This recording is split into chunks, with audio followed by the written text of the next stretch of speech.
How's it going, everyone? Today I want to put the spotlight on three of my favorite production knives, and these are pieces that get into the carry rotation quite often. I've had them for quite some time now, at least relatively speaking, because they're knives from a newer company in the tactical knife world. But they made knives of such high quality and such great tolerances and fit and finish right off the bat that I felt compelled to support the company from the get-go. And that and one of my favorite custom knife makers of all time did all the design work for them, and that's Alan Ellishwitz. And the knife series is the Hogue EX Series. So starting with the first one I got and their first release, it was the EX01. I'm not going to cover the materials used because there's so many YouTube reviewers already that have covered these aspects of these knives. So in the tradition of what my channel is all about, I'm going to cover them from the defensive use standpoint as either backup or primary carry pieces. Alright, so EX01 has a great handle shape. Deployment is really smooth. Looking at the handle shape, you'll see it has a nice contour here in the back that works as a thumb shelf and a reverse grip or palm reinforcement if you're going on an extended grip in the saber or the hammer. It has a nice smooth transition up to the front where you'll find some jimping that begins on the handle and goes up onto the spine of the blade a little bit. Now it's not sharp, it's pretty smooth. I'll call it somewhat functional, but more or less it's aesthetically pleasing. That's my opinion. Alright, now I'm going to move through this stuff relatively quick because I got three knives to cover and I don't want to take an eternity to make a video. So forgive me, rewind if I talk too fast. Alright, I like how we have a nice tanto. It's a really sharp angle. It's a Geo Tanto or American Tanto. It's got a really nice sharp edge. It's harpoonized here, if you will. So that's pretty neat. That's aesthetically pleasing, but I don't know necessarily that that's of some specific functionality. The lock, the button lock, is excellent. Alan Ellishwitz has on his personal channel displayed the strength of this lock. I believe in it, and I think it's, for what a human being can exert as far as pressure against the lock on a knife, I would say it's probably more than likely not possible, or I should say it's very improbable that somebody's going to defeat this lock with ballistic cutting or stabbing or anything like that in a defensive situation. Maybe in a really extreme hard use situation, but I think if you were to break this lock, whatever you were doing at that time would probably constitute abuse or operator error. And speaking of which, for operator error and people that are going to use the knife hard and don't need it quickly, there's a sliding safety. I don't think this is necessary from a defensive standpoint. I don't think it would be utilized. Alright. So, saber grip. You got a scallop right here. Nice finger groove. Palm reinforcement if you need it. Alright, transitioning into reverse grip. It's fine. Feels great either way you hold it. In any reverse grip, ice pick grip, in a forward grip of saber or hammer variety, feels great. Let's see. I would have to say one somewhat negative, and this can be avoided by getting one with a different handle material, is it is blade heavy. I prefer a knife to have a balance point right at the initial finger groove, or perhaps slightly handle heavy. And this just allows it to be whipped around faster. It works with your body to create quicker movements that, from a tactile standpoint, they feel better. Alright. For non-flippers, I prefer tip-down carry. A lot of people disagree with this, but there's plenty of people that do agree with it. The spoon clip is fine. I like a wider index area anyways. Some people don't like that. They think it's a little bit much. I think from a tactical standpoint, it's great. So that's it.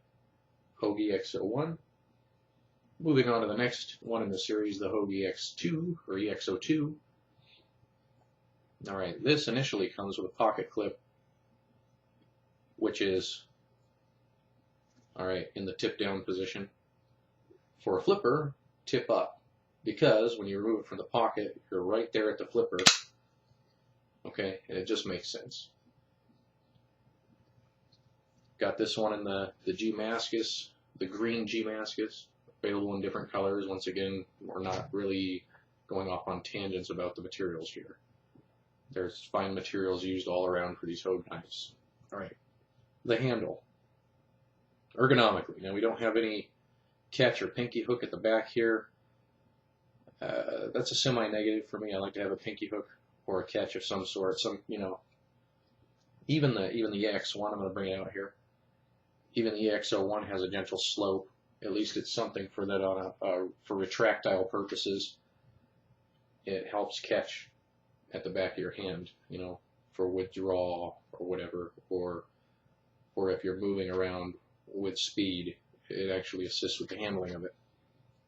All right, I chose the spear point with this one. I like a spear point, good penetration, good slicing ability. There's plenty of belly. It's a good blade format. Obviously, with the flipper, it forms a guard in the handle, so you're not going to be sliding up onto the blade. It's a non-issue. Same kind of semi-smooth jimping. It's only on the spine of the blade here and not on the handle, and that's fine. Not an issue. So the knife handle, you know, it feels good in saber, it feels good in a hammer. It reverses well. You can use this glass breaker slash skull crusher at the top as a thumb shelf for reverse grip applications. It's really nice. The lock, it's a good liner lock, nice and thick. There's no relief in it, so it maintains good tension. It's an early lockup. The radius on the tang of the blade is such that it will allow for good wear over time. It's not just going to slide over and give you like a lock failure, essentially. This also has a sliding safety for those that are going to use it really hard. I think on a liner lock, that's pretty appropriate. I've always supported that idea for hard use of the liner lock, because liner locks typically, obviously, if not engineered right, they're going to slip or just give outright. This one is pretty good in that respect. Deployment speed, I already showed that. You have to put a lot of pressure on your finger to build up the kinetic energy that releases the blade, and that's cool. You know, that right there, that's like the minimum. If you just break D10, but most of the time, I mean, if you're just going to grab this, you hit it, it goes, no problem. You have to, if you add your pressure slowly, you can get it to fail. You know, a lot of people, they say with these it builds up so much energy while you're pushing down on it, it's never going to fail. But I mean, I can make it fail. But really, if you go to it and put that pressure in quickly, it's going to deploy and lock up every time. Very cool. All right, you can hear that clicking. That detent is very secure. When you pull out of the pocket, you can rotate it into a position to use it like a Yawara stick. That skull crusher would do you fine justice as an impact weapon. So there is Hogue EX02. I don't have a Hogue EX03. I don't need a Hogue EX03. I do have what is one of my favorite knives of all time for the next one, the Hogue EX04 Modified Wharncliffe. And why I'm going to say that's one of my favorite blades of all time, it's the design of the blade and the thought that went into it from a defensive use standpoint. Okay, so a G-Mascus handle, like I said, no tangents on the materials. It's red. Plain Jane black is no longer doing it for me, so I'm trying to get more colorful with my carry options. Same spoon clip. This is a whole different beast, even though it is the button lock and it uses the same format as the EX01. Deployment. It's fast, it's smooth. Got the button lock, which I said I already believe in. The handle design is a lot more organic. Okay. It flows, and right here you have good palm reinforcement, and right here, as we move down to the underside, we do have somewhat of a catch for rearward movement. Okay, so pseudo pinky hook, if you will. So it's concave right there.